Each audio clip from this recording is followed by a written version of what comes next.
এমন একজন ফুটবলার যিনি left back, left midfielder, defensive midfielder, central midfielder এবং অ্যাটাকিং মিডফিল্ডার পজিশনে খেলতে পারেন। বলছিলাম আর্জেন্টাইন 21 বছর বয়সী তরুণ ফুটবলার ভ্যালেন্টিন বার্কোর কথা।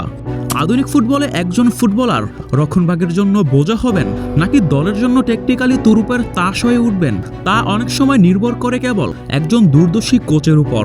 ভ্যালেন্টিন বার্কোর ক্ষেত্রে সেই সূক্ষ্ম পার্থক্যের রেখাটি টানা হয়েছিল ফ্রান্সের আলজাস অঞ্চলে। মাত্র 18 মাস আগেও বার্কো ছিলেন এমন এক প্রতিভাধর কিন্তু ভবঘুরে ওয়ান্ডার কিড। মাঠের কৌশলের যার কোনো নির্দিষ্ট ঠিকানা ছিল না। প্রিমিয়ার লিগের চরম ফিজিক্যাল ফুটবলের সামনে তার ডিফেন্সিভ অ্যাবিলিটি ছিল বড্ড নড়বড়ে। আবার ডাগআউটে বসিয়ে পচানোর মতন অসাধারণ খেলোয়াড়ও ছিলেন না তিনি। 2024 সালের শেষের দিকে সেভিয়ার হয়ে তার ব্যর্থ লোন স্পেলটি যেন সমালোচকদের সেই গুঞ্জনকেই সত্যি প্রমাণ করেছিল। বার্কো আদতে একজন বিলাসী ফুটবলার যার কোনো নির্দিষ্ট পজিশন নেই। 2026 সালে এসে আজ 21 বছর বয়সী এই তরুণ এখন স্ট্রাসবার্গে কেবল টিকে থাকার লড়াই করছেন না, বরং ইউরোপের অন্যতম রোমাঞ্চকর এক তরুণ দলের প্রাণভোমরা হয়ে উঠেছেন। কোচ লিয়াম রোজেনিয়রের অধীনে বার্কো নিজের গা থেকে লেফট ব্যাক তকমা ঝেড়ে ফেলে নিজেকে এক ভয়ঙ্কর ফুটবলার হিসেবে প্রতিষ্ঠিত করেছেন, যাকে বলা যায় ফুটবলের ক্যামেলিয়ন। 2025 সালের ফেব্রুয়ারিতে বার্কো যখন স্টেড ডিলা মিনুতে পা রাখলেন, স্ট্রাসবার্গের সমর্থকরা ভেবেছিল তারা হয়তো এক প্রথাগত ওভারল্যাপিং ফুলব্যাককে পেতে যাচ্ছেন, কিন্তু তার বদলে তারা যা দেখল তা ছিল আধুনিক ফুটবলের টেকনিক্যাল ফ্লুইডিটির এক অনন্য প্রদর্শনী। পজিশনাল রোটেশন নিয়ে অবসেস ম্যানেজার রোজেনিয়র বার্কোর মাঝে এমন কিছু দেখছিলেন যা বাকিদের নজর এড়িয়ে গিয়েছিল। বার্কো এমন কোনো ডিফেন্ডার ছিলেন না যে রক্ষণ সামলাতে পারবেন না, বরং তিনি ছিলেন টাচলাইনের ফ্রেমে বন্দি এক সহজজাত প্লেমেকার। আয়াক্সের বিপক্ষে 3-0 গোলের দাপটে জয়ের পর রোজেনিয়রের পর্যবেক্ষণ ছিল ঠিক এমন: মাঠে নির্দিষ্ট কোনো ঘাস পাহারার দায় আমরা ওকে দেইনি, আমাদের চাওয়া ছিল ও যেন মাঠের জটগুলো খোলে।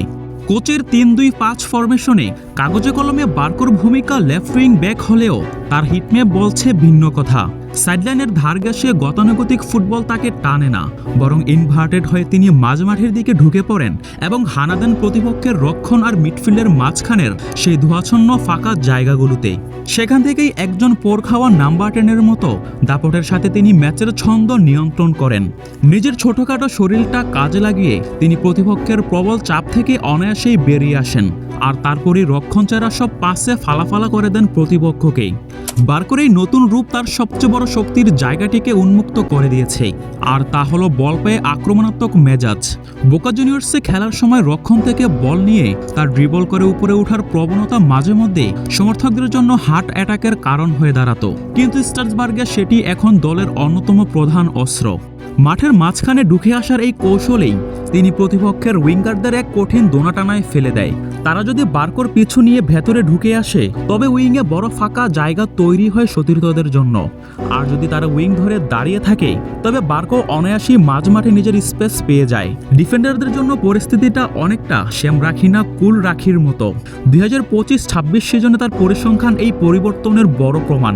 লিগ ওয়ানের ডিফেন্ডারদের মধ্যে প্রগ্রেসিভ ক্যারিজ এবং শট ক্রিয়েটিং অ্যাকশনে বার্কো এখন শীর্ষে তালিকায়।